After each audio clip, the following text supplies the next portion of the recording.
Har tomonlama yaqinligi yoqdi bizaga. O'qituvchilarning ham juda ham bilim berishi yaxshi. Bolani yaxshi nazoratga olib beradi-da bizaga. Qoniqdik balamni bilim olishidan ham, tartibidan ham juda ham xursandmiz, ham bizaga yaqin. Muomalasi ham yoqdi ustozlarini. Bilim berishi juda ham boshqacha. O'g'limda o'ziga bo'lgan ishonchi oshdi.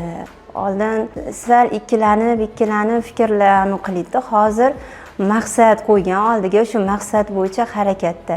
Dunyoqarashi ham juda ham boshqacha bo'lib ketgan. Tugaraklar qo'shilganda gimnastikasi bor, shaxmat, arab tilisi bor, taekvondosi bor, addin-nadini beradigan bo'lsak, o'shandan ham oshib ketadi. Farzandlarim oldin boshqa o'quv markazlariga boradi, undan keyin maktabga chiqadi. Kunlik ovqat puli beraydik-da. 3.800.000 o'ylab qolamizda biz ham to'g'risi. Qanday qopli ekan deb xo'jayinim o'zi ham o'ylab qoldi. Balalarning asosan maqsadi, fikrlashi, tarbiyasi juda ham o'zgar ekan. Tavsiya qilaman. Hozir ikkita farzandim o'qiydi, inshaalloh. Alloh qodir qilsa, 3-sini ham berish niyatim bor.